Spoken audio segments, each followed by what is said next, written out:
It's not often on this channel that we talk about Pokemon or trading cards, but the news today has to be discussed. And that's because it involves everyone's favorite video game retailer, GameStop. And I think the most fair question that can be asked at this time is, what the hell is GameStop in 2024? So what's been coming out this week is that GameStop is going to start buying graded Pokemon cards. You can do PSA 8, 9, 10, any generation, up to $500. So they aren't going to take in super valuable base set stuff. They aren't going to take in super valuable modern. PSA 8, 9, 10, under $500 valuation. They're also going to start offering singles in their store, which is honestly kind of cool for kids. I used to love just going to a grad sale, leafing through singles and buying some worthless cards. Who cares if reverse holos and holos are actually worthless? GameStop's going to sell them for $1 each. Who cares? That's cool, right? What I want to actually talk about is the graded cards specifically, because there are some details now about how much GameStop is actually going to pay for these graded cards, and honestly, it might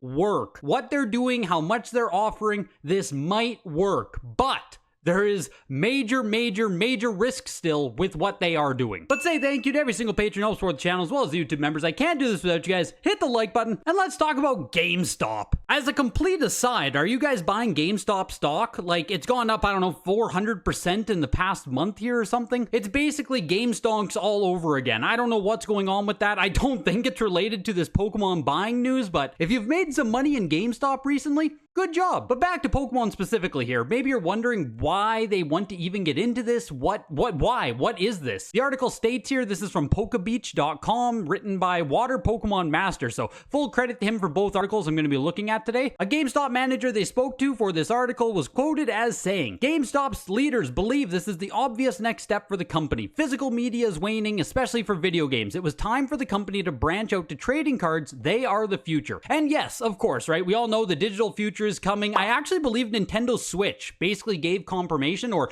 Nintendo gave confirmation that the Switch 2 will still be physical, so GameStop will still have all the Nintendo stuff at bare minimum, even if Xbox and Sony go all digital. But for physical media to be waning, right, you might think, well, the retro side of video games is still booming. It's basically never been as popular. And yes, GameStop does do retro stuff, but they did it so imaginably bad, like so bad that I can't even, like, you know it's gonna be bad. They're like, oh, GameStop's gonna start buying retro video games and everyone makes memes and laughs and stuff. It was literally that bad. GameStop buying fake, selling reproductions, not knowing what they're looking at, not knowing how to value stuff. All of these are issues that GameStop had with the whole retro program that they rolled out, which, like, this could have been great if GameStop just actually used, like, video games. If you're a trading card person watching this, maybe you aren't aware, but video games has pricing tools. The most accessible, simple system we have here is pricecharting.com. What you see on this Reddit picture, this is from today, 5 hours ago, right? You see that someone picked up Resident Evil 2 for $27.99. That is an absolute deal for a Black Label complete Resident Evil 2. So maybe you're wondering, like, okay, well, surely they used the most obvious pricing tool that exists in the hobby, right? This tool that I'm using right now is like as known as TCG Player. You just scroll down, you click on Resident Evil 2, and even if you know nothing, a complete inbox price, an average price there, you can see underneath it aggregates all the eBay sales, an average price is $54. And this person just picked this up 5 hours ago for $27.99, which means GameStop gave this person, like, what, $10 for the game? But whatever, right? They give people a rip-off offer. Why aren't they selling it for its actual value? Like, GameStop is screwing over other people and screwing themselves on the other side. And that gets even more compounded here, because I guess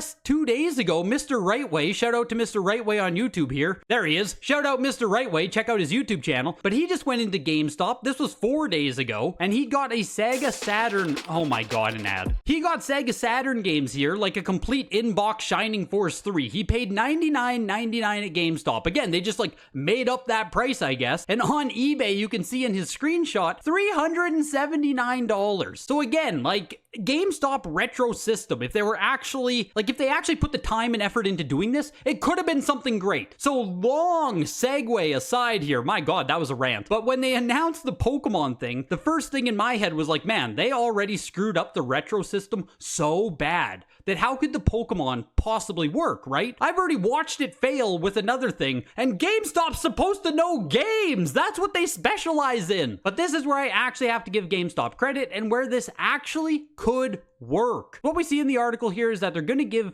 fair market prices for PSA cards. For example, when visiting a store earlier, GameStop's offer for a PSA 10 Jolteon VMAX here from the premium collection, GameStop offered them 158 cash or 176 store credit, which is actually really, really good. And you can see in the screenshot here, you can go on eBay right now, you can buy one for 180, 162 if you use a coupon code, right? And what it seems like GameStop's going to be doing is using this PSA pricing guide. So you can put Jolteon VMAX premium collection, you can scroll down here and find the card that you're looking for, click on it, you can see Gem Mint 10, PSA 10, the most recent price was 211, and the average price, because again, it's doing an aggregate here, it's scraping auction results, the average price for a PSA 10 right now, $185. So if we go back to the GameStop offer here of 158 cash or 176 store credit, you're actually getting a cash offer on that Jolteon of 85% of what PSA price guide there says is the average price, which if GameStop is going to give you 85% trade-in, no hassle, no whatever, right? 85% is really,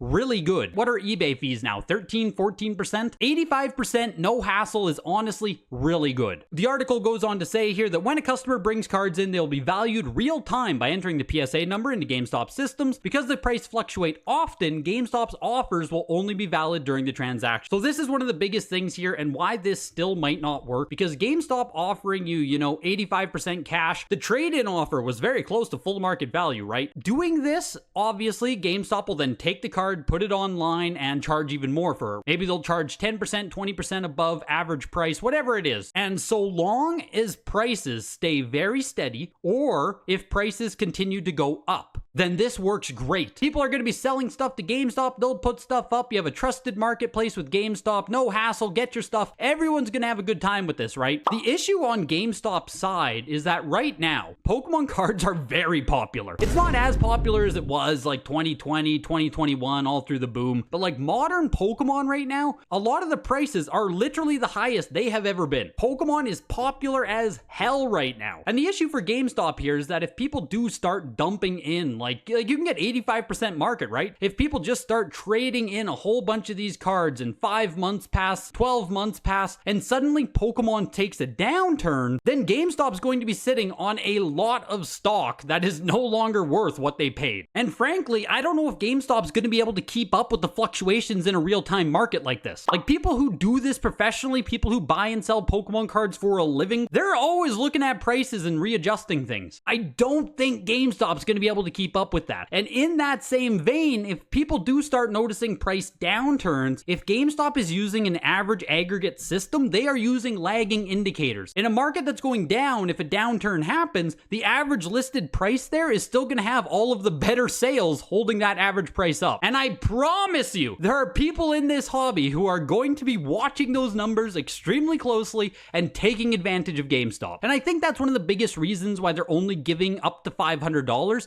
is they want to limit that exposure, right? They want to limit that downside risk. And realistically here, with GameStop entering into like the Pokemon graded marketplace, there is no need for another place to exist online to buy and sell cards. If they can make it work in their retail locations, that's pretty cool, right? I don't think we have a single LGS here that focuses on graded trading cards. I think that's a pretty rare thing for cities to have. If GameStop can become a very popular LGS for cards, singles, all that stuff, that's kind of neat. But being an online marketplace, I don't know. Do they need to exist? I would say they don't. But that's GameStop in 2024. We're selling Pokemon cards now, baby. Let me know what you think down in the comments below. Hit the like button before you go, and I'll see you guys in the next video. Goodbye.